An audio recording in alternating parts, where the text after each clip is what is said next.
जादुई जंगल और दो सच्चे दोस्त। बहुत समय पहले की बात है। एक सुंदर सा गांव था जिसका नाम था सूरजपुर। ये गांव हरे भरे खेतों, रंग बिरंगे फूलों और चहचहाते पक्षियों से भरा रहता था। गांव के पास ही एक घना जंगल था जिसे लोग जादुई जंगल कहते थे। कहा जाता था कि उस जंगल में पेड़ बोलते हैं, जानवर समझदार हैं और हर किसी की अच्छाई की परीक्षा ली जाती है। उसी गांव में दो बच्चे रहते थे, रोहन और मीरा। रोहन 10 साल का था। वो बहुत चंचल, बहादुर और थोड़ा सा शरारती भी था। उसे नए नए काम करना और रोमांच पसंद था। मीरा 9 साल की थी। वो समझदार, दयालु और पढ़ाई में बहुत तेज थी। उसे किताबें पढ़ना, पहेलियां सुलझाना और दूसरों की मदद करना अच्छा लगता था। दोनों बचपन से ही बहुत अच्छे दोस्त थे। स्कूल जाना, खेलना, नदियों के किनारे बैठकर बातें करना, सब कुछ साथ करते थे। जंगल की रहस्यमयी कहानी। एक दिन गांव में चर्चा फैल गई कि जादुई जंगल के बीचों बीच एक चमकता हुआ पेड़ दिखाई दिया है। उस पेड़ के फल सोने जैसे चमकते हैं और जो बच्चा सच्चे दिल से उसकी मदद मांगे उसकी इच्छा पूरी हो जाती है। लेकिन उस पेड़ तक पहुंचना आसान नहीं था। रास्ते में कई परीक्षाएं थीं, डर, लालच, झूठ और स्वार्थ की। रोहन की आंखें चमक उठीं। मीरा, हमें उस पेड़ को देखने जाना चाहिए, उसने उत्साह से कहा। मीरा ने थोड़ा सोचा। जंगल खतरनाक है, लेकिन अगर हम साथ रहें और सही रास्ता चुनें तो शायद कुछ अच्छा सीखने को मिले, उसने कहा।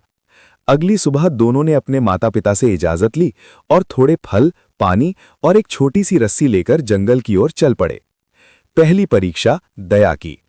जंगल में कदम रखते ही सब कुछ अलग लगने लगा। पेड़ और ऊंचे, हवा और ठंडी और रास्ते अपने आप बदलते हुए से लग रहे थे। कुछ दूर चलने के बाद उन्होंने देखा कि एक नन्ही गिलहरी कांटों में फंसी हुई है और दर्द से रो रही है। रोहन बोला, चलो जल्दी आगे चलते हैं, हमें देर हो जाएगी। मीरा रुक गई। अगर हम किसी की मदद नहीं करेंगे तो जादुई पेड़ तक पहुंचने का क्या मतलब, उसने कहा। दोनों ने मिलकर धीरे धीरे कांटे हटाए।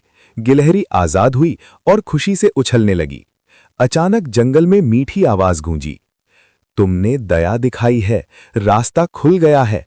और सचमुच आगे का रास्ता साफ हो गया। दूसरी परीक्षा सच की। थोड़ा आगे बढ़ने पर घना कोहरा छा गया। उन्हें कुछ भी दिखाई नहीं दे रहा था। तभी एक आवाज आई, अगर आगे बढ़ना है तो सच बोलो, बताओ तुम्हें सबसे ज्यादा किस बात का डर है। रोहन चुप हो गया, फिर बोला, मुझे डर लगता है कि कहीं मैं असफल ना हो जाऊं। मीरा ने कहा, मुझे डर है कि मैं कभी कभी दूसरों को दुख पहुंचा देती हूं बिना जाने। जैसे ही उन्होंने सच कहा, कोहरा हट गया। दोनों ने राहत की सांस ली। तीसरी परीक्षा लालच की। अब रास्ते में सोने के सिक्के बिखरे हुए थे। जितना आगे जाते उतने ज्यादा सिक्के। रोहन ने एक सिक्का उठाया। एक दो ले लें, किसी को पता नहीं चलेगा, उसने कहा। मीरा ने उसका हाथ पकड़ा। अगर हम लालच में पड़ गए तो असली लक्ष्य भूल जाएंगे। रोहन ने सोचा और सिक्का वापस रख दिया। तुरंत सिक्के गायब हो गए और रास्ता और भी सुंदर हो गया। जादुई पेड़। आखिरकार वे उस जगह पहुंचे जहां जादुई पेड़ खड़ा था।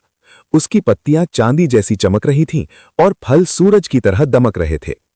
पेड़ से एक गहरी लेकिन प्यार भरी आवाज आई, तुम दोनों ने दया, सच और संयम दिखाया है। अब बताओ क्या चाहते हो। रोहन और मीरा ने एक दूसरे की ओर देखा। रोहन बोला, मैं चाहता हूं कि हमारा गांव हमेशा खुशहाल रहे। मीरा ने कहा, मैं चाहती हूं कि बच्चे कभी भूखे ना रहें और सबको पढ़ने का मौका मिले।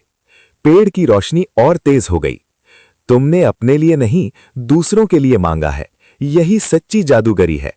लौटते समय जब वे गांव लौटे तो उन्होंने देखा कि खेत और हरे हो गए हैं, स्कूल बड़ा हो गया है और गांव में खुशियां फैल गई हैं। कोई नहीं जानता था कि यह सब कैसे हुआ, लेकिन रोहन और मीरा मुस्कुरा रहे थे। अब वे पहले से ज्यादा समझदार हो गए थे। कहानी की सीख। इस कहानी से हमें यह सीख मिलती है कि सच्चा साहस दूसरों की मदद करने में होता है। सच बोलने से रास्ते साफ होते हैं।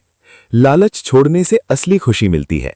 दोस्ती और मिलकर काम करने से हर मुश्किल आसान हो जाती है। और सबसे बड़ी बात, असली जादू अच्छे दिल में होता है।